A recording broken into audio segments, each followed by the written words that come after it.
ಎಲ್ಲರಿಗೂ ನಮಸ್ಕಾರ. ರೇಣುಕಾ ಮನೆ ಅಡುಗೆಗೆ ಸ್ವಾಗತ. ಇವತ್ತು ನಾವು ಬೆಟ್ಟದ ನೆಲ್ಲಿಕಾಯಿ ಉಪಯೋಗಿಸಿ ಒಂದು ಆರೋಗ್ಯಕರವಾದಂಥ ಗೊಜ್ಜು ಮಾಡ್ಕೊಳ್ಳೋದು ಹೇಗೆ ಅಂತ ನೋಡ್ಕೊಳ್ಳೋಣ. ನಾನಿಲ್ಲಿ ಮೊದಲಿಗೆ ಬೆಟ್ಟದ ನೆಲ್ಲಿಕಾಯಿನ ಕುಕ್ಕರ್ನಲ್ಲಿ ಒಂದು ವಿಷಲ್ ಹೊಡಿಸ್ಕೊಳ್ತಾ ಇದ್ದೀನಿ.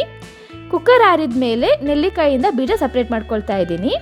ಈ ರೀತಿ ಸ್ವಲ್ಪ ಬೇಯಿಸ್ಕೊಳ್ಳೋದ್ರಿಂದ ನೆಲ್ಲಿಕಾಯಿಯಿಂದ ಬೀಜನ ತುಂಬ ಸುಲಭವಾಗಿ ಸಪ್ರೇಟ್ ಮಾಡ್ಕೋಬಹುದು. ಪಕ್ಕದಲ್ಲೇ ನಾನೀಗ 2 ಟೀ ಸ್ಪೂನ್ ಆಗುವಷ್ಟು ಶೇಂಗಾ ಬೀಜನ ಹುರ್ಕೊಳ್ತಾ ಇದ್ದೀನಿ. ಶೇಂಗಾ ಬೀಜ ಸ್ವಲ್ಪ ಹುರಿದ ನಂತರ 1 ಟೇಬಲ್ ಸ್ಪೂನ್ ಆಗುವಷ್ಟು ಎಣ್ಣೆ ಹಾಕ್ಕೊಳ್ತಾ ಇದ್ದೀನಿ.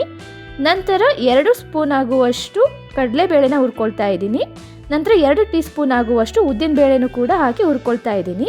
ಸುಮಾರು 30 ಸೆಕೆಂಡ್ನಷ್ಟು ಬಾಡಿಸ್ಕೊಂಡು ಇವಾಗ 10 ಎಸಳಾಗುವಷ್ಟು ಬೆಳ್ಳುಳ್ಳಿ ಹಾಕ್ಕೊಂಡು ಬಾಡಿಸ್ಕೊಳ್ತಾ ಇದ್ದೀನಿ.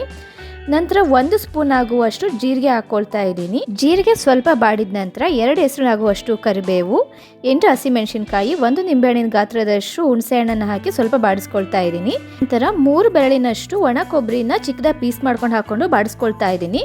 ಇದು ಒಂದು 30 ಸೆಕೆಂಡ್ ಬಾಡಿಸಿ ಆದಮೇಲೆ ಗ್ಯಾಸ್ ಆಫ್ ಮಾಡ್ಕೊಂಡ್ಬಿಡೋಣ.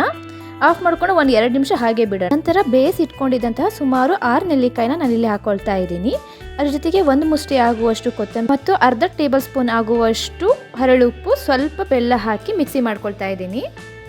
ಇವಾಗ ಗೊಜ್ಜಿಗೆ ಒಗ್ಗರಣೆ ರೆಡಿ ಮಾಡ್ಕೊಳ್ಳೋಣ. ಒಂದು ಕಡಾಯಿಗೆ 2 ಟೇಬಲ್ ಸ್ಪೂನ್ ಆಗುವಷ್ಟು ಎಣ್ಣೆ ಹಾಕಿ ಬಿಸಿ ಆದಮೇಲೆ ಸಾಸಿವೆ, 1 ಬ್ಯಾಡಗಿ ಮೆಣಸಿನಕಾಯಿ ಮತ್ತು ಕರಿಬೇವು ಹಾಕಿ ಬಾಡಿಸ್ಕೊಳ್ತಾ ಇದ್ದೀನಿ. ಈ ಒಗ್ಗರಣೆಗೆ ಮಿಕ್ಸಿ ಮಾಡ್ಕೊಂಡಿರೋ ಗೊಜ್ಜು ಹಾಕಿ ಬಾಡಿಸ್ಕೊಂಡ್ರೆ ರುಚಿಕರವಾದ ಮತ್ತು ಆರೋಗ್ಯಕರವಾದ ಗೊಜ್ಜು ರೆಡಿ ಆಯಿತು. ಬೆಟ್ಟದ ನೆಲ್ಲಿಕಾಯಿ ಆರೋಗ್ಯಕ್ಕೆ ತುಂಬಾ ಒಳ್ಳೆಯದು, ಎಸ್ಪೆಷಲಿ ಕೂದಲಿನ ಆರೋಗ್ಯಕ್ಕಂತೂ ಇದು ತುಂಬಾ ಒಳ್ಳೆಯದು. ಆದರೆ ಇದನ್ನ ಹಾಗೆ ಬರೀ ಬಾಯಲ್ಲಿ ತಿನ್ನೋಕೆ ಹೋದ್ರೆ ಅಷ್ಟೊಂದು ಟೇಸ್ಟ್ ಅನ್ಸಲ್ಲ. ಹಾಗಾಗಿ ಇದನ್ನ ಬಳಸ್ಕೊಂಡು ಅಡುಗೆ ಮಾಡ್ಕೊಳ್ಳೋದ್ರಿಂದ ತುಂಬಾ ಇಷ್ಟಪಟ್ಟು ತಿನ್ಬೋದು. ಬಿಸಿ ಅನ್ನದ ಜೊತೆಗೆ ಸ್ವಲ್ಪ ತುಪ್ಪ ಹಾಕೊಂಡು ಈ ಗೊಜ್ಜನ್ನ ಕಲ್ಸ್ಕೊಂಡು ತಿನ್ಬೋದು. ಬಿಸಿ ಮುದ್ದೆ ಜೊತೆಗೂ ಕೂಡ ಈ ಕಾಂಬಿನೇಷನ್ ತುಂಬಾ ಚೆನ್ನಾಗಿ ಅನ್ಸುತ್ತೆ. ಇದಲ್ಲದೆ ಬೆಟ್ಟದ ನೆಲ್ಲಿಕಾಯಿ ಉಪಯೋಗಿಸಿ ಮಾಡಬಹುದಾದಂತಹ ಸುಮಾರು ಪದಾರ್ಥಗಳನ್ನ ಚಾನಲಲ್ಲಿ ಅಪ್ಲೋಡ್ ಮಾಡಿರ್ತೀನಿ. ಈ ವಿಡಿಯೋ ನಿಮಗೆ ಇಷ್ಟ ಆಗಿದ್ರೆ ಚಾನಲ್ಗೆ ಸಬ್ಸ್ಕ್ರೈಬ್ ಮಾಡ್ಕೊಳ್ಳಿ, ಲೈಕ್ ಮಾಡ್ಕೊಳ್ಳಿ, ಆದಷ್ಟು ಶೇರ್ ಮಾಡಿ.